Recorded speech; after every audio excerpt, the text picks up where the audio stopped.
नोएडा की एक लड़की है ट्विशा, जिसकी शादी भोपाल में हुई थी।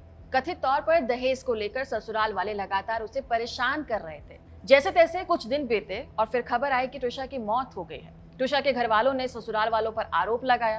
ट्विशा के शव का पोस्टमार्टम हुआ। रिपोर्ट में कहा गया कि ये सुसाइड केस है। परिवार वालों ने पोस्टमार्टम रिपोर्ट को ही स्वीकार नहीं किया। भोपाल की एक डिस्ट्रिक्ट अदालत में अर्जी लगाई और मांग की कि दोबारा से पोस्टमार्टम कराया जाए, लेकिन कोर्ट ने अपील को खारिज कर दिया है।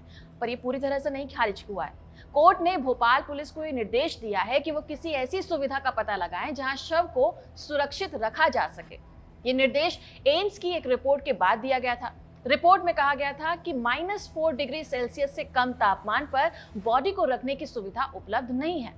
कोर्ट की कार्यवाही से इतर मीडिया में एक सीसीटीवी फुटेज भी चल रहा है। दावा है कि ट्विशा की मौत से ठीक पहले की फुटेज है।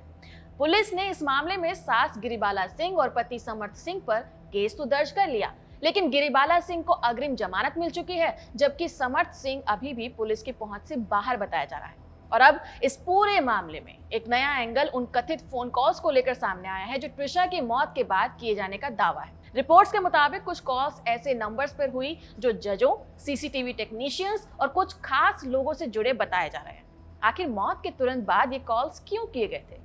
क्या ये आम बातचीत थी या इसके पीछे कोई और वजह थी? ऐसे ही सवाल हर शुरू होते नए दिन के साथ इस केस में जुड़ते जा रहे हैं। तो इन सवालों और इस केस से जुड़े अपडेट्स पर इस वीडियो में बात करेंगे।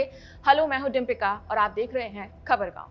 ट्विशा शर्मा 12 मई की रात भोपाल के कटारा हिल्स इलाके में अपने ससुराल में मृत पाई गई थी। पुलिस मौके पर पहुंची, पोस्टमार्टम कराया गया, जिसमें इसे आत्महत्या का मामला बताया गया। लेकिन इसके तुरंत बाद ही मामला उलझना शुरू हो गया, क्योंकि परिवार ने इसे आत्महत्या मानने से साफ इनकार कर दिया। ट्विशा के परिवार ने आरोप लगाया कि ट्विशा को लंबे समय से दहेज के लिए प्रताड़ित किया जा रहा था। इसी वजह से परिवार ने भोपाल की एक अदालत का रुख किया। दोबारा पोस्टमार्टम कराने की मांग की गई। परिवार ने कहा कि वो किसी जल्दबाजी में अंतिम संस्कार नहीं करना चाहते हैं, इसलिए शव को प्रिजर्व रखा जाए।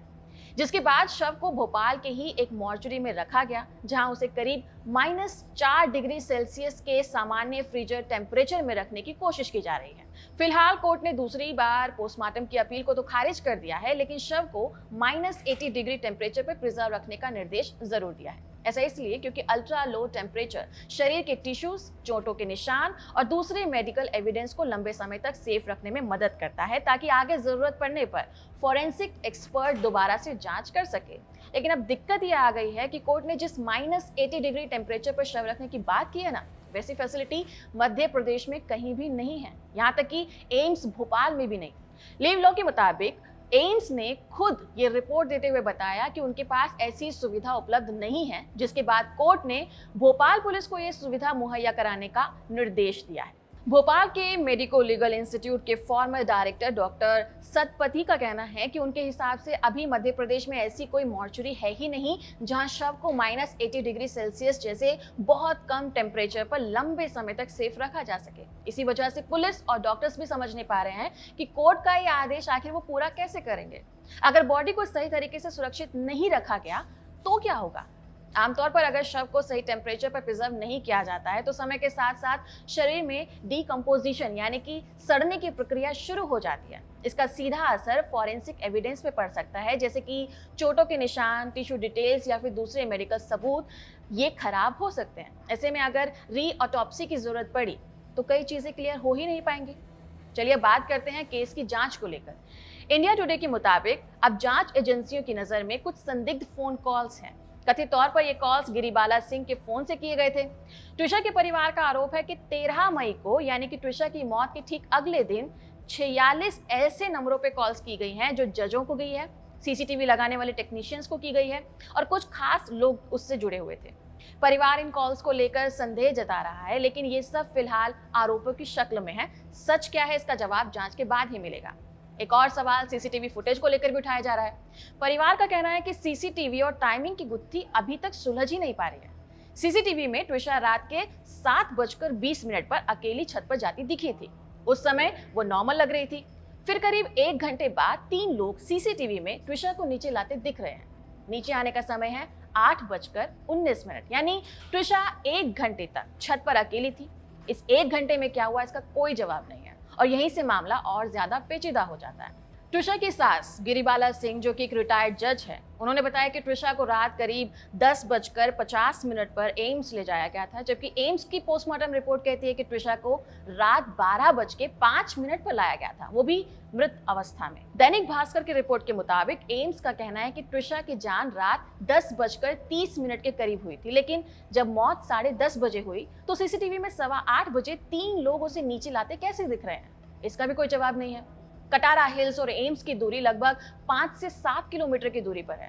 रात के वक्त जब ट्रैफिक बहुत कम होता है, तब इतनी दूरी तय करने में कितना वक्त लग सकता है? बयानों और सीसीटीवी के मुताबिक ट्रिशा को हॉस्पिटल तक ले जाने में 3 से 4 घंटे लगे हैं। इस बीच क्या हुआ, इसका भी कोई जवाब नहीं है। शक और आरोपों के इतर ट्रिशा का पति यानी कि समर्थ सिंह अब तक फरार है।